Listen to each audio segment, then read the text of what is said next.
ہمارے چینل میں خوش آمدید، جہاں کہانیاں اور زندگی کے واقعات آپس میں جڑے ہوئے ہیں تاکہ حکمت اور قیمتی سبق ملے۔ آج کی ویڈیو میں ہم ایک غیر معمولی کہانی پیش کر رہے ہیں جس کا عنوان ہے بلعام بن بورا کا المناک واقعہ۔ اس بیانیے کے ذریعے ہمارا مقصد انتخاب کے گہرے نتائج کو تلاش کرنا ہے، اس لیے آپ کا مزید وقت لیے بغیر شروع کرتے ہیں۔ یہ واقعہ قرآن کریم میں بھی بیان ہوا ہے۔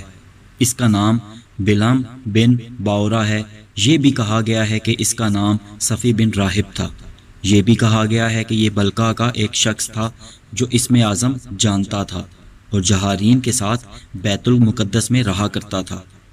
یہ بھی کہا گیا ہے کہ یہ یمنی شخص تھا جس نے کلام اللہ کو ترک کر دیا تھا۔ یہ شخص بنی اسرائیل کے علماء میں سے تھا۔ اس کی دعا مقبول ہو جایا کرتی تھی۔ بنی اسرائیل سختیوں کے وقت اسے آگے کر دیا کرتے تھے، اللہ اس کی دعا قبول فرما لیا کرتا تھا۔ اسے حضرت موسیٰ نے مدین کے بادشاہ کی طرف اللہ کے دین کی دعوت دینے کے لیے بھیجا تھا۔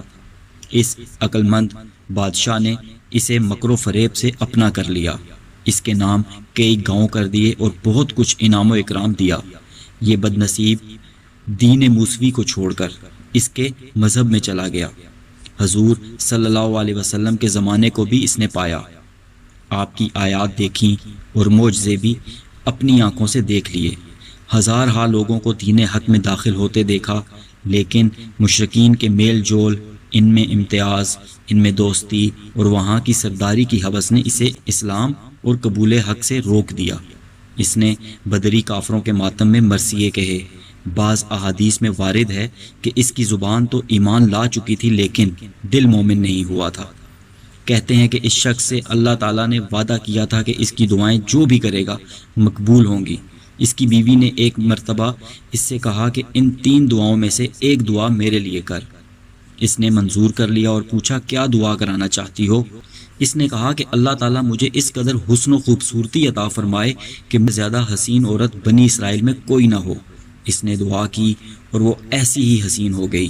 اب تو اس نے اپنے پر نکالے اور اپنے میاں کو کسی خاطر میں نہ لاتی، اور بڑے بڑے لوگ اس کی طرف جھکنے لگے اور یہ بھی ان کی طرف مائل ہو گئی۔ ان باتوں سے یہ بہت کڑھا اور اللہ سے دعا کی کہ یا اللہ اسے کتیا بنا دے۔ یہ بھی منظور ہوئی، وہ کتیا بن گئی۔ اب اس کے بچے آئے، انہوں نے اسے گھیر لیا کہ آپ نے غضب کیا، لوگ ہمیں تانا دیتے ہیں اور ہم کتیا کے بچے مشہور ہو رہے ہیں۔ آپ دعا کیجئے کہ اللہ اسے اس کی اصلی حالت میں پھر سے لا دے۔ اس نے وہ تیسری دعا بھی کر لی۔ تینوں دعائیں یوں ہی ضائع ہو گئیں اور یہ خالی ہاتھ رہ گیا۔ مشہور بات تو یہ ہے کہ بنی اسرائیل کے بزرگوں میں سے ایک شخص تھا۔ بعض لوگوں نے یہ بھی کہہ دیا کہ یہ نبی تھا، نعوذ باللہ۔ یہ محض غلط ہے، جھوٹ ہے اور کھلا افطرا ہے۔ مروی ہے کہ حضرت موسیٰ علیہ السلام جب قوم جبارین سے لڑائی کے لیے بنی اسرائیل کی ہمراہی میں گئے، انہی جبارین میں بلعام نامی یہ شخص تھا۔ اس کی قوم اور اس کی قرابت دار چچا وغیرہ سب اس کے پاس آئے اور کہا کہ موسیٰ علیہ السلام اور اس کی قوم کے لیے آپ بد دعا کیجیے۔ اس نے کہا یہ نہیں ہو سکتا، اگر میں ایسا کروں تو میری دنیا و آخرت دونوں خراب ہو جائیں گی۔ لیکن قوم سر ہو گئی، یہ بھی لحاظ مروت میں آ گیا، بد دعا کی، اللہ تعالیٰ نے اس سے کرامت چھین لی اور اسے اس کے مرتبے سے گرا دیا۔ جب بنی اسرائیل کو وادی تہ میں 40 سال گزر گئے تو اللہ تعالیٰ نے حضرت یوشع بن نون علیہ السلام کو نبی بنا کر بھیجا۔ انہوں نے فرمایا کہ مجھے حکم ہوا ہے کہ میں تمہیں لے کر جاؤں اور ان جبارین سے جہاد کروں۔ یہ آمادہ ہو گئے، بیعت کر لی۔ انہی میں بلعام نامی ایک شخص تھا جو بڑا عالم تھا، اسم اعظم جانتا تھا۔ یہ بد نصیب کافر ہو گیا، قوم جبارین میں گیا اور ان سے کہا تم نہ گھبراؤ، جب بنی اسرائیل کا لشکر آ جائے گا میں ان پر بد دعا کروں گا تو وہ دفعتاً ہلاک ہو جائے گا۔ اس کے پاس تمام دنیاوی ٹھاٹ تھے، لیکن عورتوں کی عظمت کی وجہ سے یہ ان سے نہیں ملتا تھا، بلکہ ایک گدھی پال رکھی تھی۔ شیطان اس پر غالب آ گیا، اسے اپنے پھندے میں پھانس لیا، جو کہتا تھا کرتا تھا، آخر ہلاک ہو گیا۔ مسند ابو یعلی موصلی میں ہے کہ رسول اللہ صلی اللہ علیہ وسلم نے فرمایا کہ میں تم سے زیادہ اس سے ڈرتا ہوں جو قرآن پڑھ لے گا، جو اسلام کی چادر اوڑھے ہوئے ہوگا اور دینی ترقی پر ہوگا کہ ایک دم اس سے ہٹ جائے گا، اسے پسے پشت ڈال دے گا، اپنے پڑوسی پر تلوار لے دوڑے گا اور اسے شرک کی تہمت لگائے گا۔ حضرت حذیفہ نے یہ سن کر دریافت کیا کہ یا رسول اللہ صلی اللہ علیہ وسلم، مشرک ہونے کے زیادہ قابل کون ہوگا، یہ تہمت لگانے والا یا وہ جسے تہمت لگا رہا ہے؟ فرمایا نہیں، بلکہ تہمت دھرنے والا۔ بہرحال وہ دنیاوی لذتوں کی طرف جھک پڑا، یہاں تک کہ شیطان کا پورا مرید ہو گیا، اسے سجدہ کر لیا۔ کہتے ہیں کہ اس بلعام سے لوگوں نے درخواست کی کہ آپ حضرت موسیٰ علیہ السلام اور بنی اسرائیل کے حق میں بد دعا کیجیے۔ اس نے کہا اچھا میں اللہ سے حکم لے لوں۔ جب اس نے اللہ تعالیٰ سے مناجات کی تو اسے معلوم ہوا کہ بنی اسرائیل مسلمان ہیں اور ان میں اللہ کے نبی موجود ہیں۔ اس نے سب سے کہا کہ مجھے بد دعا کرنے سے روک دیا گیا ہے۔ انہوں نے بہت سارے تحفے تحائف جمع کر کے اسے دیے۔ اس نے سب رکھ لیے، پھر دوبارہ درخواست کی کہ ہمیں ان سے بہت خوف ہے، آپ ضرور ان پر بد دعا کیجیے۔ اس نے جواب دیا کہ جب تک میں اللہ تعالیٰ سے اجازت نہ لے لوں میں ہرگز یہ نہ کروں گا۔ اس نے پھر اللہ تعالیٰ سے مناجات کی لیکن اسے کچھ معلوم نہ ہو سکا۔ اس نے یہی جواب انہیں دیا تو انہوں نے کہا دیکھو اگر منع ہی مقصود ہوتا تو آپ کو روک دیا جاتا جیسا کہ اس سے پہلے روک دیا گیا۔ اس کی بھی سمجھ میں آ گیا، اٹھ کر بد دعا شروع کی۔ اللہ کی شان ہے، بد دعا ان پر کرنے کے بجائے اس کی زبان سے اپنی ہی قوم کے لیے بد دعا نکلی، اور جب اپنی قوم کی فتح کی دعا مانگنا چاہتا تو بنی اسرائیل کی فتح و نصرت کی دعا نکلتی۔ قوم نے کہا آپ کیا غضب کر رہے ہیں؟ اس نے کہا کیا کروں، میری زبان میری قابو میں نہیں۔ سنو، اگر سچ سچ میری زبان سے ان کے لیے بد دعا نکلی بھی تو قبول نہ ہوگی۔ سنو اب میں تمہیں ایک ترکیب بتاتا ہوں، اگر تم اس میں کامیاب ہو گئے تو سمجھ لو کہ بنی اسرائیل برباد ہو جائیں گے۔ تم اپنی نوجوان لڑکیوں کو بناؤ سنگھار کرا کے ان کے لشکروں میں بھیجو اور انہیں ہدایت کر دو کہ کوئی ان کی طرف جھکے تو انکار نہ کریں۔ ممکن ہے بوجہ مسافرت لوگ زناکاری میں مبتلا ہو جائیں۔ اگر یہ ہوا تو چونکہ یہ حرام کاری اللہ کو سخت ناپسند ہے، اسی وقت ان پر عذاب آ جائے گا اور یہ تباہ ہو جائیں گے۔ ان بے غیرتوں نے اس بات کو مان لیا اور یہی کیا۔ خود بادشاہ کی بڑی حسین و جمیل لڑکی بھی بن ٹھن کر نکلی۔ اسے ہدایت کر دی گئی تھی کہ سوائے حضرت موسیٰ علیہ السلام کے اور کسی کو اپنا نفس نہ سونپے۔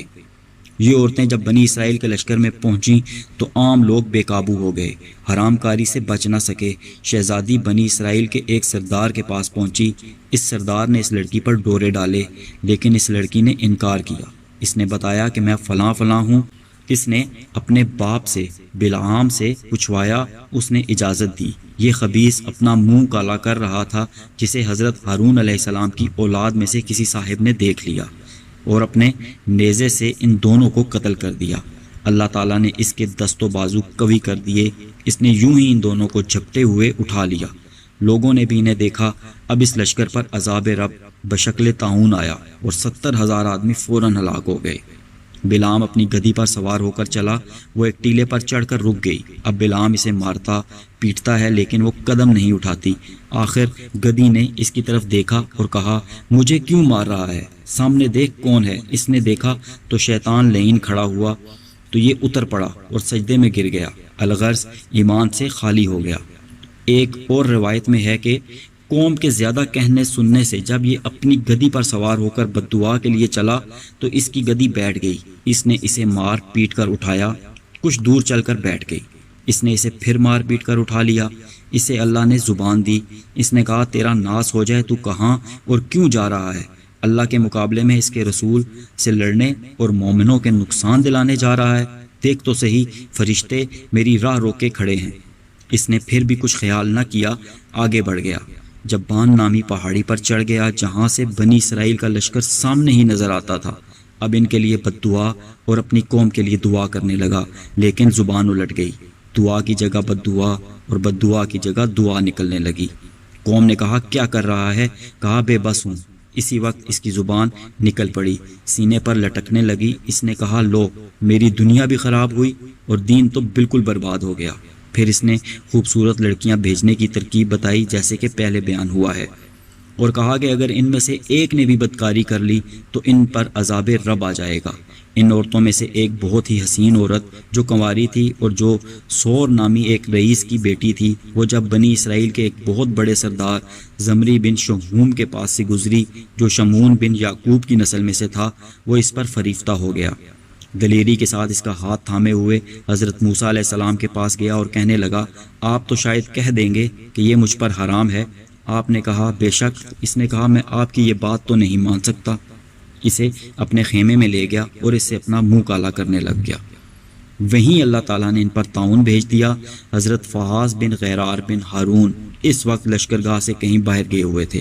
جب آئے اور اپنے ہاتھ میں نیزہ لیے ہوئے اور انہیں اٹھائے ہوئے باہر نکلے، کوہنی کو کچھ پر لگائے ہوئے تھے، کہنے لگے، یا اللہ ہمیں معاف فرما، ہم پر سے یہ وبال دور فرما، دیکھ لے ہم تیرے نافرمانوں کے ساتھ یہ کرتے ہیں۔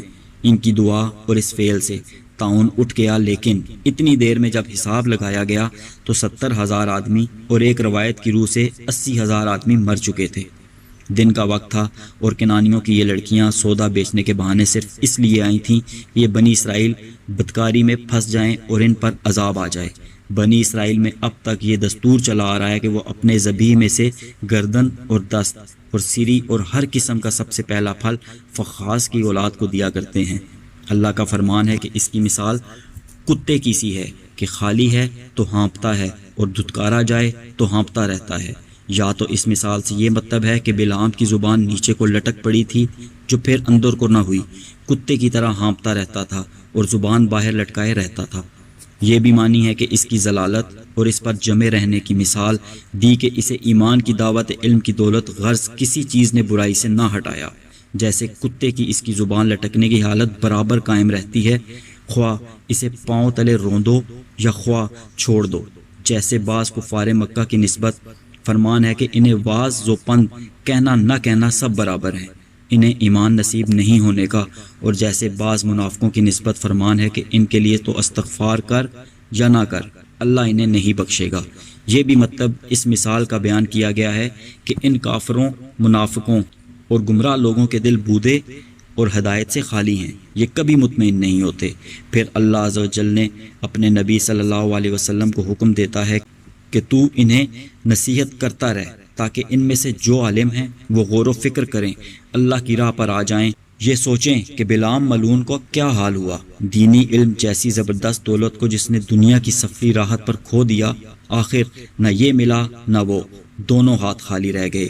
اسی طرح یہ علماء یہود جو اپنی کتابوں میں اللہ کی ہدایتیں پڑھ رہے ہیں، آپ کے اوصاف لکھ پاتے ہیں، انہیں چاہیے کہ دنیا کی تمام میں پھنس کر اپنے مریدوں کو پھانس کر بھول نہ جائیں، ورنہ یہ بھی اسی کی طرح دنیا میں کھو دیے جائیں گے۔ انہیں چاہیے کہ اپنی علمیت سے فائدہ اٹھائیں، سب سے پہلے تیری اطاعت کی طرف جھکیں اور اوروں پر حق کو ظاہر کر دیں۔